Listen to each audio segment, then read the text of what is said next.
Wuthering Heights by Emily Bronte. Episode 12. The following morning, Catherine got downstairs before me and went out into the garden, where she had seen her cousin performing some easy work. But when I saw that she had persuaded him to clear a large space of ground from currant bushes, and that they were busy planning a flower garden, I was terrified at the damage which had been done, because of course the currant bushes were Joseph's. "That will all be shown to the master," I exclaimed, "the minute it is discovered. And what excuse have you to offer for taking such liberties with the garden?"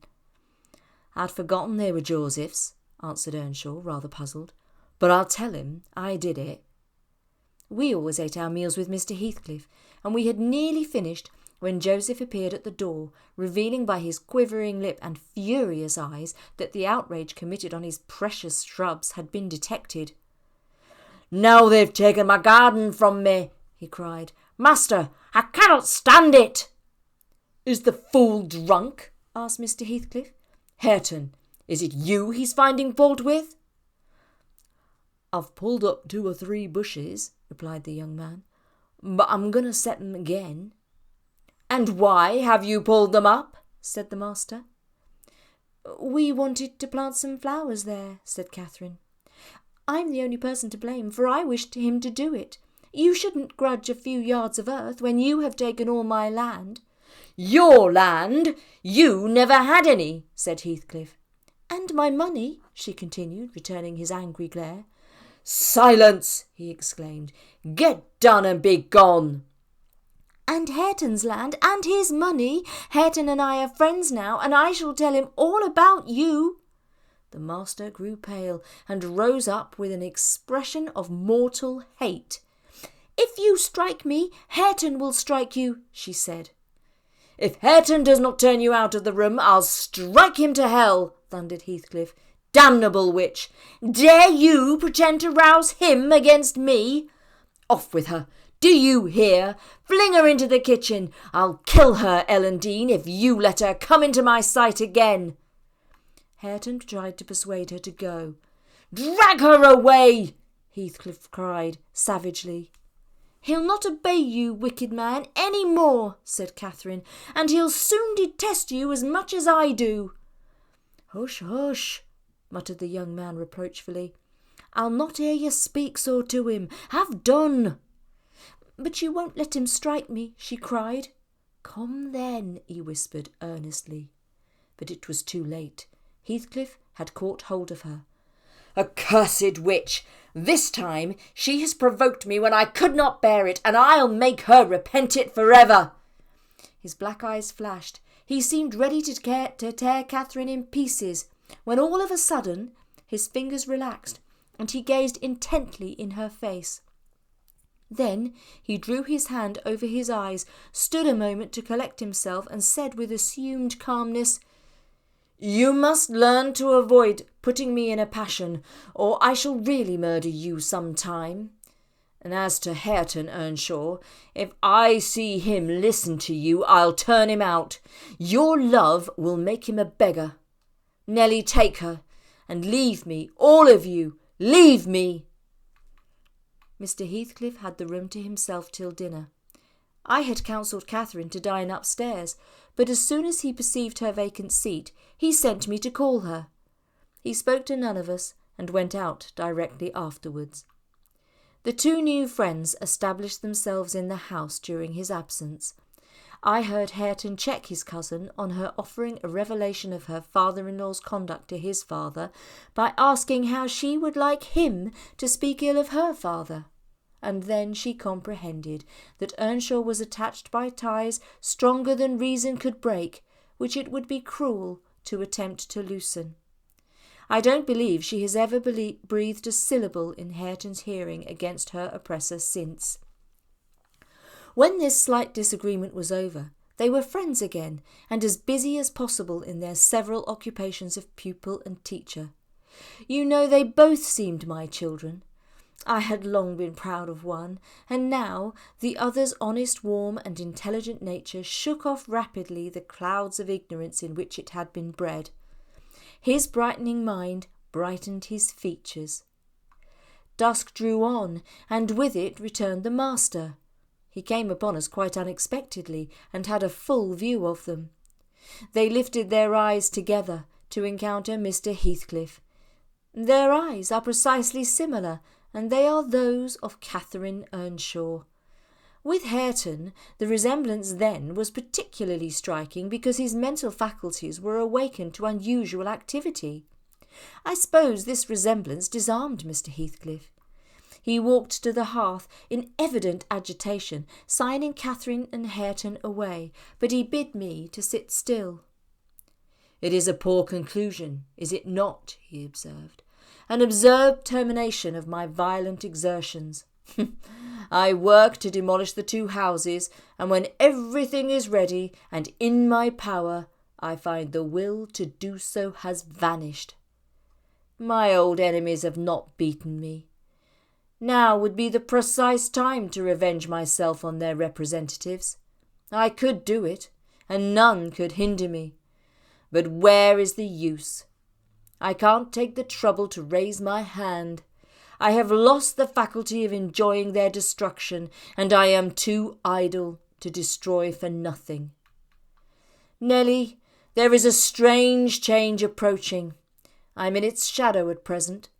I take so little interest in my daily life that I hardly remember to eat and drink. Those 2 who have left the room are the only objects which retain a real appearance to me, and that appearance causes me pain amounting to agony. About her I won't speak, and I don't desire to think, but I earnestly wish she were invisible. Her presence invokes only maddening sensations. He moves me differently, and yet, if I could do it, I'd never see him again. He awakens 1,000 past associations and ideas. His startling likeness to Catherine connects him fearfully with her. But what is not connected with her to me, and what does not recall her? I cannot look down to this floor, but her features are shaped in the flags, in every cloud, in every tree, filling the air at night. I am surrounded with her image. The entire world is a dreadful collection of memoranda that she did exist, and that I have lost her."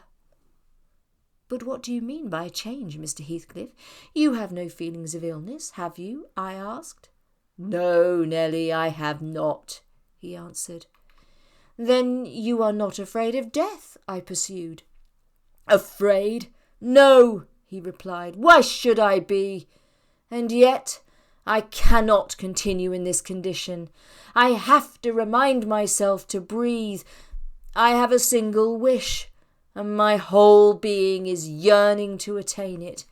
I have yearned towards it so long and so unwaveringly that I am convinced it will be reached, and soon, because it has devoured my existence. Oh God, it is a long fight, and I wish it were over." For some days after that evening, Mr. Heathcliff shunned meeting us at meals. Eating once in 24 hours seemed sufficient for him. One night, after the family were in bed, I heard him go downstairs and out at the front door, and in the morning I found he was still away. After breakfast, Catherine hurried in from the garden and informed us that Mr. Heathcliff was coming in.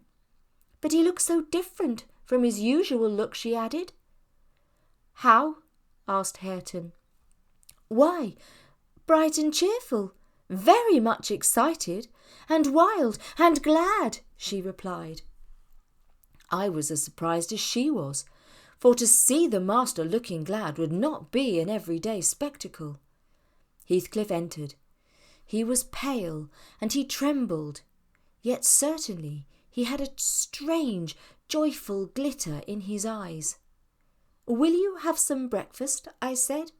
"No, I'm not hungry," he answered. "I don't think it right to wander out of doors," I observed, "instead of being in bed. You'll catch a bad cold or a fever. You have something the matter with you now." "Nothing but what I can bear," he replied. "And with the greatest pleasure, provided you'll leave me alone." I noticed he breathed as fast as a cat. Yes, I reflected to myself, we shall have a fit of illness. That noon he sat down to dinner with us. "I've neither cold nor fever, Nelly," he remarked, "and I'm ready to do justice to the food you give me." He took his knife and fork, when suddenly he looked eagerly towards the window and then rose and went out. We saw him walking to and fro in the garden. Earnshaw said he'd go and ask why he would not dine. He thought we had grieved him in some way. "Well, is he coming?" cried Catherine, when her cousin returned. "Nay," he answered, "but he's not angry.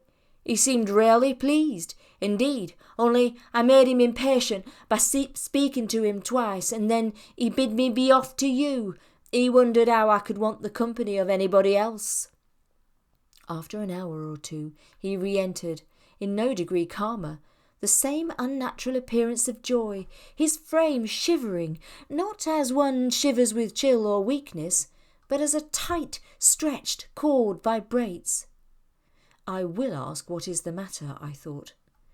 "Have you heard any good news, Mr. Heathcliff? You look uncommonly animated." "Where should good news come from to me?" he said. "Nelly, warn Hareton and the other away from me. I wish to be troubled by nobody. I wish to have this place to myself." "Is there some new reason for this banishment?" I inquired. "Tell me, why are you so queer, Mr. Heathcliff? Where were you last night?" "Last night I was on the threshold of hell. Today I am within sight of my heaven. I have my eyes on it. Hardly 3 feet to sever me. And now you'd better go." At 8 o'clock we heard him mount the stairs. He did not proceed to his ordinary chamber, but turned into that with the panelled bed. Its window is wide enough for anybody to get through, and it struck me that he plotted another midnight excursion, of which he had rather we had no suspicion. At dawn I rose and I went into the garden to ascertain if there were any footmarks under his window. There were none. He has stayed at home, I thought, and he'll be all right today. Upon my re-entrance I found Mr. Heathcliff below, giving Joseph directions concerning farming business. He spoke rapidly and turned his head continually aside and had the same excited expression. When Joseph quitted the room, I put a basin of coffee before him.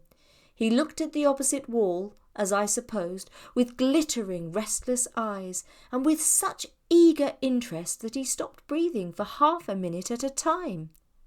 "Come now," I exclaimed, "drink that while it is hot." He didn't notice me, and yet he smiled. "Mr. Heathcliff, master," I cried, "don't for God's sake stare as if you saw an unearthly vision." "Don't for God's sake shout so loud," he replied. "Turn around and tell me, are we by ourselves?" "Of course," was my answer. "Of course we are." He leant forward to gaze more at his ease, and now I perceived he was not looking at the wall. He gazed at something within 2 yards distance, and whatever it was, it communicated apparently both pleasure and pain.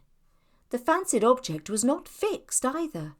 His eyes pursued it, and even in speaking to me were never turned away. I vainly reminded him of his food.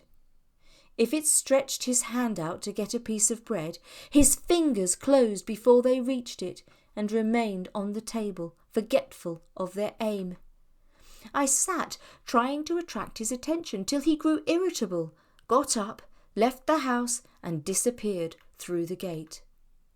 The hours crept anxiously by. Another evening came. I did not retire to rest until late, and when I did, I could not sleep. He returned after midnight, and instead of going to bed, shut himself into the room beneath. I listened and tossed about, and finally dressed and descended. I distinguished Mr. Heathcliff's step, and he frequently broke the silence, but the only word I could catch was the name of Catherine, spoken as one would speak to a person present. I had not the courage to walk straight into the room, so I stirred the kitchen fire noisily. He opened the door immediately and said, "Nelly, come here. Is it morning? Come in and light me a fire." He roamed to and fro meantime in a state approaching madness. "When day breaks I'll send for the lawyer," he said. "I wish to make some legal inquiries of him while I can act calmly. I have not written my will yet, and how to leave my property I cannot determine."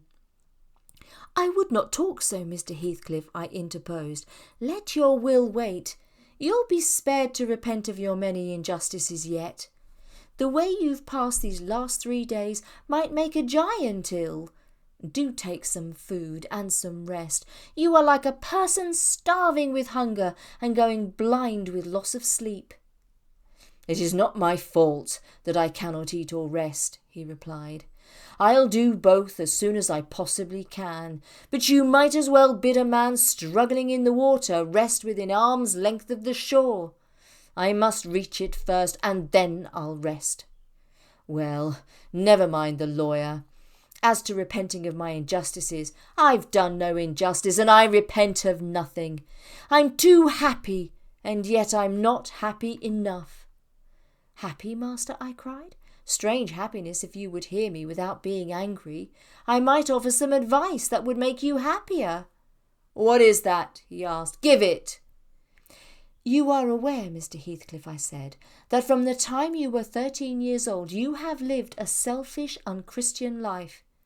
Could it be hurtful to send for a priest to show you how very far you have erred and how unfit you will be for its heaven unless a change takes place before you die?"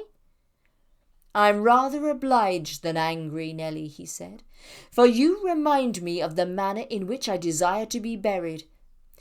It is to be carried to the churchyard in the evening. You and Hareton may, if you please, accompany me, and mind particularly to notice that the sexton obeys my directions concerning the 2 coffins. No minister need come.